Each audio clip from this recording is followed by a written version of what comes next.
皆さんこんにちは。ジャパニーズポッキャス with 花へお越しくださりありがとうございます。このポッドキャストは日本語を勉強中の方へ向けたポッドキャストで、日本の文化やニュース、また私の個人的な体験だったり経験など様々なことを日本語でお送りしています。皆さん元気にお過ごしでしょうか？今回は日本語を話すとき、外国語を話すときの恐怖とどうやって向き合っていくか、そしてどう乗り越えていくかについてお話ししていこうと思います。皆さんも日本語を話そうって思ったときや、他のね、外国語を話そうと思ったときに、間違ったらどうしようとか、うわ、変なこと言っちゃった恥ずかしいとか、なんか今笑われてる、何言ったんやろ自分っていうね、そういう瞬間を一度は経験したことあるんじゃないかなと思います。正直に言うと私も毎回、うわ、間違ったらどうしようとか、うわ、なんか恥ずかしい、なんかもう嫌や、みたいなね、そういう瞬間がたくさんあります。で、日本語を話せるようになりたかったら話す練習をしないといけないっていうのは分かってるけど、でも実際話すってなったら、ちゃんと聞き取れるかもわからないし、それに対して返事できるかもわからないし、すっごく緊張するしっていうので、特に初心者の方だったら今すぐやろうっていうなんかすごくやる気が湧いてくるものではないっていう人も多いかと思います。その話す練習をね、もうたくさんやりたい、今すぐやりたいみたいな人もいるだろうし、そうじゃない人も多いかなと思います。で、私も最近韓国語のフリートークのレッスンを受けてみたんですけど、めっちゃ緊張したし、なんか今自分が言ったこと通じてるんかなって、ちょっとずっと不安で、ずっと心臓バクバク言ってたなって思いました。で、先生の言ってたことは70%、80%ぐらい理解できたんですけど、自分が言いたいこととか言葉が全然出てこないし、話そうにも緊張して、いろいろもっと頑張らないといけないなって思った瞬間がありました。で、同じ悩みというか、日本語を話す練習をしたいけど緊張するし、相手の言うことうまく聞き取れない、何も会話できなかったらどうしようと思って、話す練習があまりできなかったり、ちょっと躊躇してしまうっていう方もいるかなと思ったので、今回はこのテーマでどうやって乗り越えていくかについてお話ししていこうと思います。私もこれはまだまだ実践中な部分もあるので、こうやったら絶対緊張しなくなるよ、不安もなくなるよとか、絶対成長するよみたいな話ではなくて、こういう方法があるんだってやってみて、私も実践中だよっていう、そんな感じのエピソードになります。じゃあ2つのパートに分けてお話ししたいんですけど、1つ目は知っておいてほしいこと、失敗を恐れない方法、または失敗した時にどう乗り越えていくかっていうことと、あともう一つ、2つ目のパートは実際どうやって話す練習をしていったらいいかっていうのをね、お話ししていこうと思います。じゃ、まず1つ目は、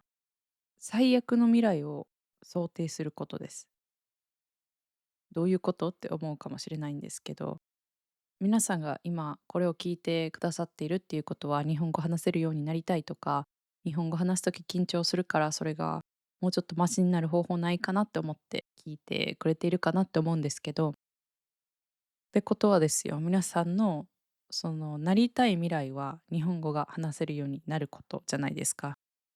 で、その逆、最悪の未来っていうのは今から1年後、5年後、何年経っても日本語が全然話せないっていうことが最悪の未来かなと思います。皆さんも一度自分で考えてみてほしいです。想像してみてほしいです。で、その最悪の未来を考えた時に、もし今、今週時間あるからオンラインのレッスン予約してみようとか、夜寝る前ちょっとだけシャドーイングで練習してみようとか、いろんな方法はあると思うんですけど、もしそれをしなかったら、今週もしなかったら、今月も今年もしなかったら、どんな未来が待っているかって考えた時に、そんな未来たどり着きたいですかっていう質問ですね。皆さんが今日本語を勉強してるけど、でも、なんか、もうどうでもいいかなってだんだん思い出して、ちょっとサボり始めて、で、1年後、2年後、3年後、日本語のレベルが今と変わってないって考えたらどうですか？嫌じゃないですか？私は嫌ですね。その、英語とか韓国語で、2026年、来年はスペイン語をもうちょっとちゃんとやりたいなって思うんですけど、1年後、2年後、3年後、どの言語のレベルも変わってないって考えたらめちゃめちゃ嫌です。何してきたんやろって多分絶対後悔します。っていう未来を先に考えたら、じゃあそうならないように、毎週1回はオンラインレッスン受けようとか、そうじゃなくても、毎日シャドーイング、10分でいいから毎日シャドーイングの練習しようとか、アプリで日本人の友達を作って毎日チャットでやり取りしてみようとか、で、ボイスメッセージとか送ってみて、ね、一緒に協力できる友達を作って練習してみようとか、いろんな行動に移せるかなと思います。なので、まず、失敗したらどうしようとか、怖いから、緊張するから、あんまり練習したくない、日本語のレッスンも受けたくないし、なんか日本語話せる人おっても、つい英語で喋ってしまうとか、つい母国語で喋ってしまうっていう人がいたら、これを考えてみてほしいです。最悪の未来を考えることです。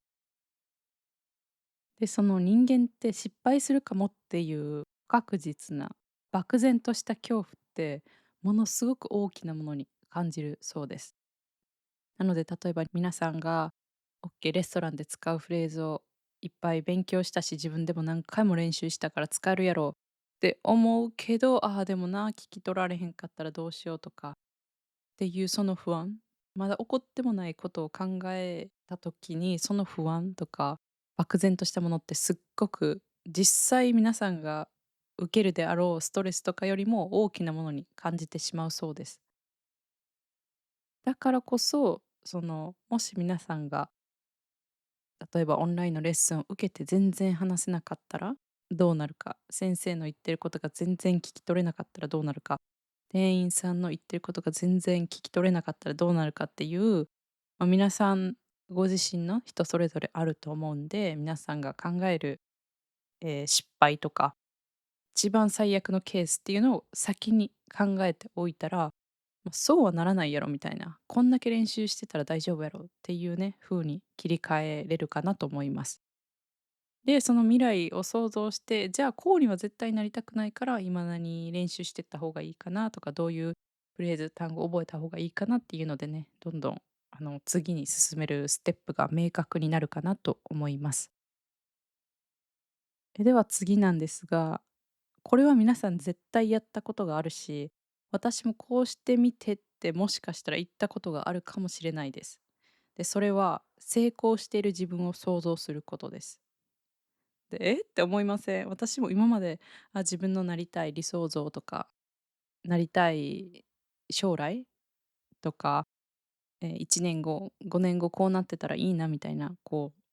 成功している自分、理想とする自分を想像したこととか、紙に書き出したこととか何回もあります。でもこれは実はやらない方がいいみたいです。なんでかっていうと、人って成功している自分、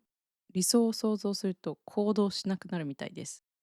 なので例えば日本語を話せるようになることが目標だったら、日本に行って日本人と何の問題もなく一切翻訳ツールとか使わずに日本語だけで会話できている自分を想像すると、日本語勉強あんまりしなくなるっていうことらしいです。なので、自分の理想、日本語がスラスラ話せている自分を想像するよりかは、1年後も日本語が全く話せない自分を想像してみて、そうはなりたくないから、その対策として、そうならないために、行動計画みたいなのを立てる方がいいみたいです。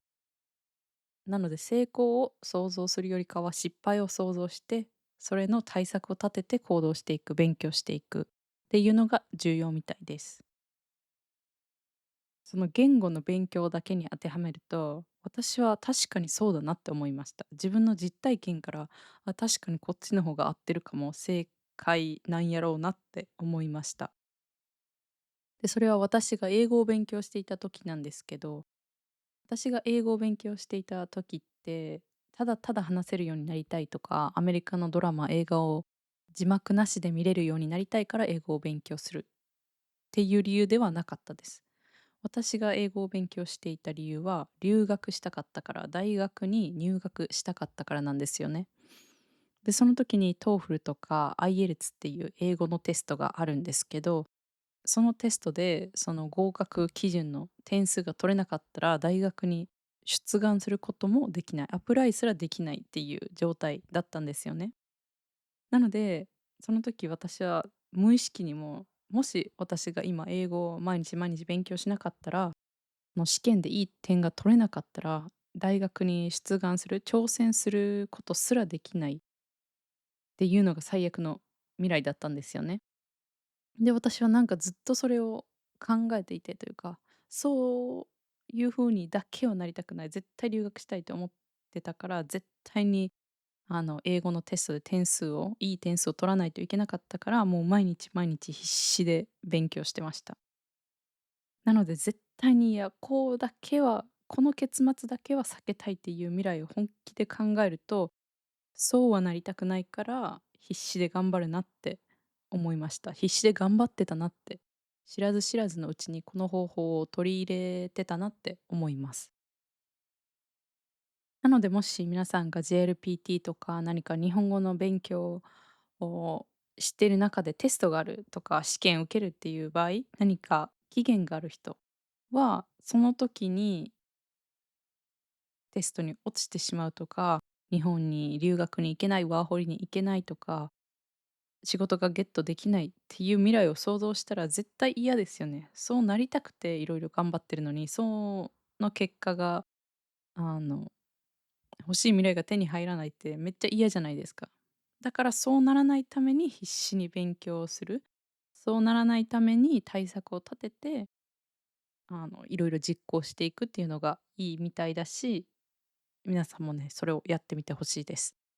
なんか別にそんなに切羽詰まってないよとか、日本語を勉強しているのは本当にただただ日本の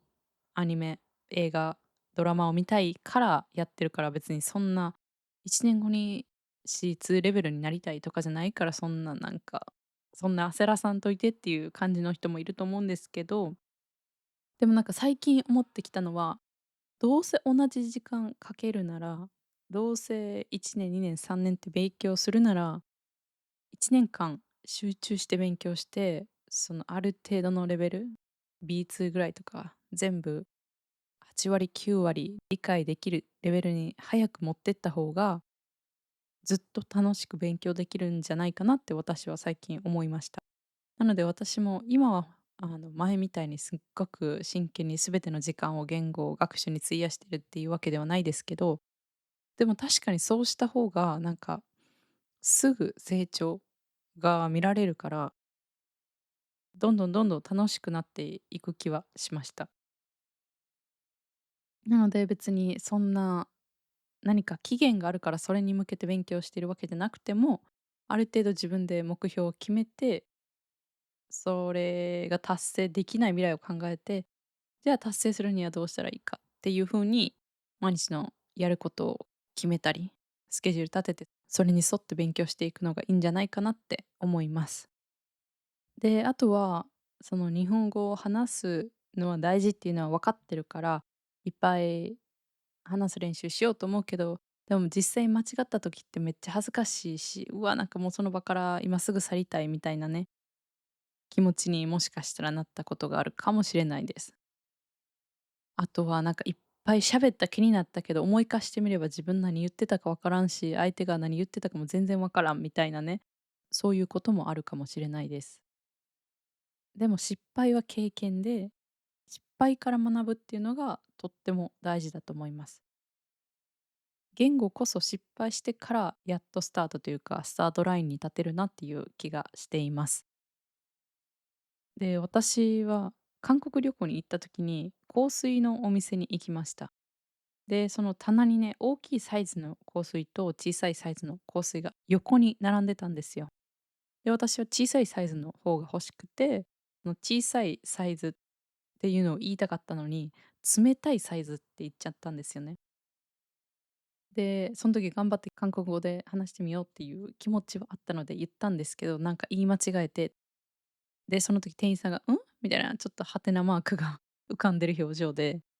で、その時私は気づいて「あ、やばい、言い間違いした、恥ずかしい」と思って、その後「小さい方ください」みたいな感じで言って、その場は乗り切れたんですけど、韓国語だけで。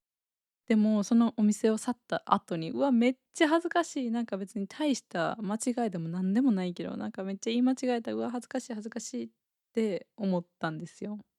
でも恥ずかしいって間違えて、うわ、どうしようって思ったからこそ、もう小さいとか、その冷たいっていう単語は絶対に忘れないし、その時に頑張って使った単語とかフレーズも絶対忘れないなって思います。そのぐらい、その言語って自分の感情とか、間違った失敗した、言い間違えた、なんか笑われたかも、全然通じなかったとかっていうネガティブな感情があってこそだなって思います。その失敗、言い間違いとかたくさんすることによって、その単語とかは絶対に忘れなくなるし、あ、じゃあどうやって言ったらよかったんやろって、正解のフレーズをちょっと調べて勉強してっていう風にできるかなと思うので、言語学習こそ話して話して話して、そして失敗してそこから学ぶべきって思います。で、もちろんね、なんかもうすっごい暗記のスピードも速いし、発音も綺麗にできているっていう方も中にはいると思います。なので皆さんがその何かを学ぶのに必ずしも失敗が必要ってわけではないし、恥ずかしい思いをする必要があるわけではないですけど、あるとね、より鮮明に残るし、そっからじゃあ絶対同じ間違い、同じ言い間違いをしないようにどうやって発音したらいいのかな、どうやったらもっと自然な言い回し、フレーズとかがあるのかなみたいな風になんかその場で勉強しようっていう気になるかなと思うので、私はね、たくさん練習して、たくさん言い間違いをして、そこから学ぶべきだなって思います。じゃあ次は実践編。どうやって実際話す練習をしていったらいいかっていうことをね、4つのレベルに分けてお話ししようかなって思います。日本語を話す練習の段階で4つレベルがあると思ってるんですけど、レベル1が独り言とか自分一人で練習することです。自分一人でシャドーイングで動画をね、見ながら、それに沿って、その音声をそのままリピートして、発音とかイントネーションとかアクセントとかを気にしながら、一人で練習するっていうのもあると思うし、AI と練習するのもいいと思います。チャット GPT でもいいし、その他にもいろんな最近は AI のアプリがあると思うんですけど、それで自分の好きな時に練習するっていうのはいいと思います。一人で独り言をいろいろブツブツ言いながら考えながらっていうのもめちゃめちゃいいと思うんですけど、やっぱり会話の練習は AI であっても誰か相手がいた方がいいなって思います。なので、今友達もいないよとか、そんなオンラインにお金をたくさんかけたくないかなみたいな人も AI でね、練習するのはとってもいいと思います。一人で練習するとか AI だと別に間違っても相手がいないので、どんだけ失敗しても大丈夫だし、あと AI を使っていたら自分の間違ったとことか、正しい言い回しとか教えてくれたり訂正してくれたりすると思うので、めちゃめちゃいい、本当に気軽に今すぐできる方法かなと思います。レベル2が日本語の先生と練習することです。一人である程度練習して、なんとなく会話できそうと思ったら、やっぱり実際の AI ではなくて実際の人、ネイティブの日本語が母国語の日本語の先生と話す練習をするのがいいなって思います。で、先生、別にオンラインでも対面でも、それは何でもいいと思うんですけど、やっぱり先生だったら、教える前提だし、日本語っていう知識もね、たくさん入っているかなと思うので、丁寧にゆっくり話してくれる方が多いかなと思います。皆さんが習うんだったら生徒側ですよね。だからどんな間違いもウェルカムだし、わからないことがあったらすぐ聞けるし、で、多分それを説明とかいろいろしてくれるだろうから、その皆さんが安心して日本語を話せる、日本語の練習ができる場所としてオンラインのクラスとか、対面でもそういうクラスで練習してみるっていうのはいいんじゃないかなって思います。で、そのオンラインの先生だったら皆さんが何か言い間違いをした時とか、発音があまり綺麗ではなかった時に、「え、なんて？は？」みたいな、こんな態度で接してくる先生はいないですよね。なので、本当に安全な、安心して練習できる場所かなと思います。で、グループレッスンと1対1のワンオンワンのレッスンがありますよね。で、私は1対1のレッスンをすることをお勧めします。1対1だと先生もね、生徒1人に集中できるし、その皆さんがどういう間違いをしやすいのかとか、一人一人に合わせてレッスンしてくれるかなと思うので、あともちろん皆さんが話す時間もね、1人の方が多いですよね。グループだったら一人一人ちょっとずつ話すっていう感じだと思うんですけど、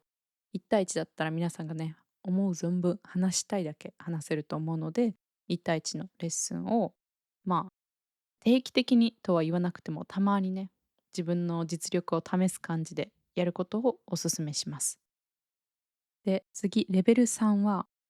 日本語の先生ではない日本人と話す練習です。でも、この日本人っていうのは、この方も言語を勉強していたり、皆さんが日本語を勉強してるっていうことを分かっている人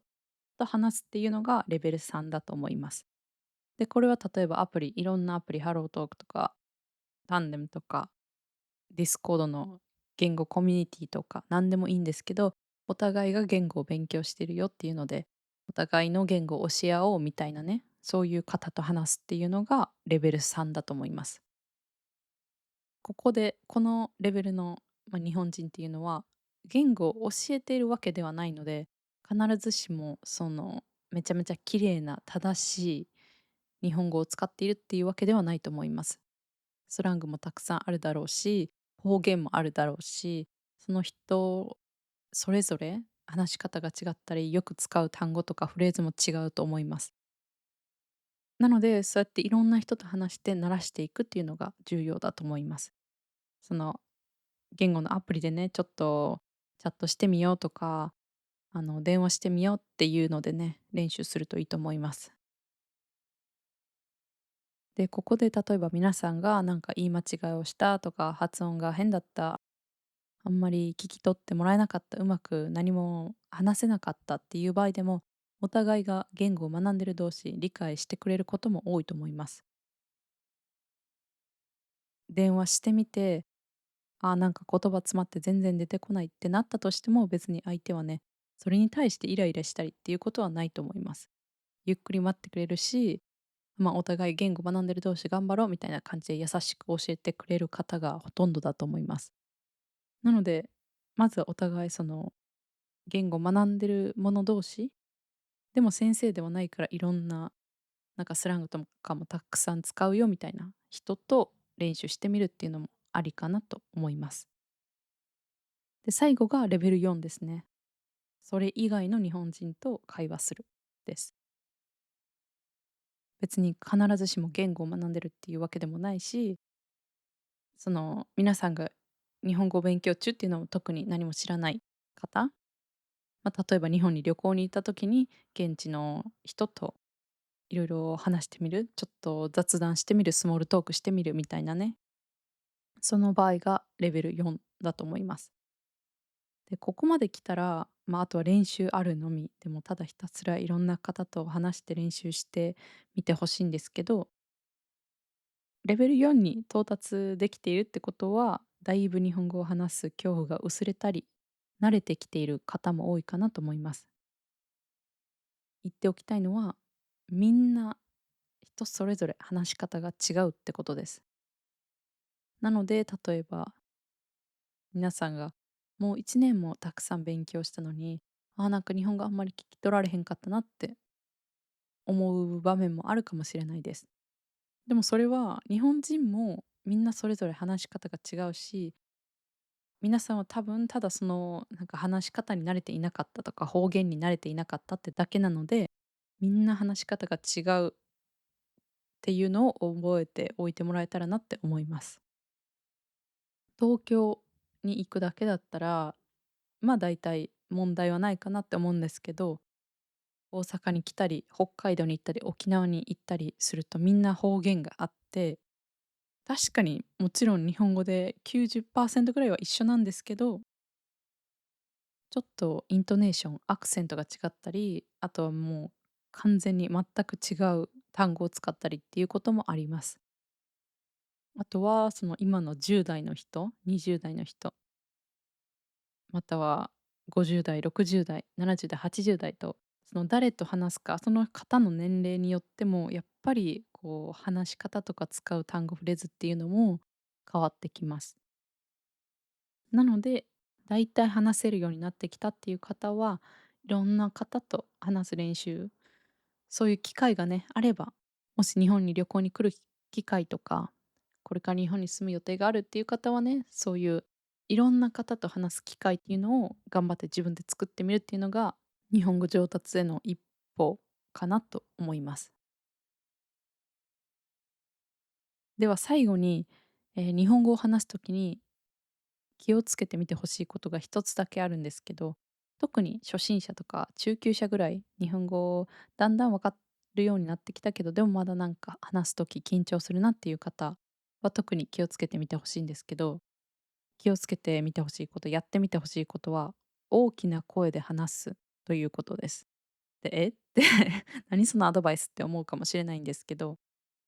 やっぱり外国語を話すときってちょっと緊張して声が小さくなりがちだと思います。私も英語を話すときとか韓国語を話してみるときって多分普段より声が小さくなっていると思います。ちょっと緊張したり、あれこれ自分の言ってること合ってんかなっていうその不安な気持ちが声のボリュームに現れることが多いです。なので皆さんの単語も合ってるし、発音も綺麗だけど、ただ声が小さくて日本人に聞き取ってもらえないっていうこともあると思います。なので、もし、えってこう聞き返されても、もう一度大きな声で発音してみてほしいです。大きな声で言ってみてほしいです。で、別に日本人同士でも、なんてってこう聞き返すことはいくらでもあるので、何回もあるので、一回聞き返されたぐらいで、あ、自分日本語通じひんかったとは思わずに、ボリュームを上げて話してみてほしいです。じゃあ伝わるとか、もしちょっとぐらい違ってても、聞こえたら、あ、だいたいこういうこと言いたいんかなってこう察してくれる方もいると思うので、大きな声で話すっていうのは、常にね、意識してみてほしいことだなと思います。今回は外国語を話す際の恐怖をどうやって乗り越えていくかについてお話ししてみました。やっぱり言語を学ぶって簡単じゃないので、失敗したらどうしようと思ってあんまり日本語を話すね機会を自分で作っていけなかったっていう人もいるかと思うんですけど、人って失敗してそこから学ぶので、それが重要なので、まずは失敗を想定して、じゃあそうならないために何を練習していったらいいのかなっていうふうにやってみてほしいなと思います。で、これで一個やってみてほしいというか、皆さんのネイティブ言語によって何が得意何が不得意っていうのがやっぱり出てくると思います。私とか日本人にとったら英語の L と R の発音でものすごく難しいし区別できないので、じゃあ日本人が英語を学ぶ場合はその発音を何回も練習した方がいいし、そのね単語を何回も聞く練習をして聞き取れるようになる、その練習をした方がいいなって思います。でも別にそれは簡単っていう人からするとそんな練習はしなくていいじゃないですか。なのでやっぱりその日本語っていう言語を学ぶにしても、皆さんのネイティブ言語とか知ってる言語によって何が難しい何が簡単っていうのが違ってくると思うので、そこをねなんか苦手克服みたいなところに重点を置いて練習してみるっていうのもいいのではないかなと思います。で最後に言いたいことは、まず外国語を学んでる、日本語を学んでるっていう時点でものすごいすごいことというか、こんな難しい言語を学ぼうって思った皆さんもすごいし、それで実際にやってる皆さんは本当にもっとすごいし、外国語で誰かと話そうってしている時点でね、もうすっごく勇気がいることにすでに挑戦してるってことなので、まずは一回自分を褒めて、できるよ自分、やればできるじゃんっていうね、自分に褒め言葉をかけて、でもここはもうちょっと改善したいなっていうポイントがあったら、そこをね一個ずつフレーズとか何回も何回もリピートして練習していくっていうのが大事かなと思います。では最後にお知らせです。現在 YouTube と Patreon でメンバーシップをやっています。動画のトランスクリプトが欲しい方、またはこれからもこのポッドキャストを応援したい、頑張ってほしいって思ってくださる方がいましたら、ぜひメンバーシップへの登録お願いいたします。またすでに参加してくださった方々、本当にありがとうございます。皆さんのおかげでこうやって続けていくことができているので、本当にありがとうございます。これからもね、ずっと応援していただけると本当に嬉しいです。では今回はここまでになります。最後まで聞いてくださり皆さん本当にありがとうございました。では良い一日をお過ごしください。それでは。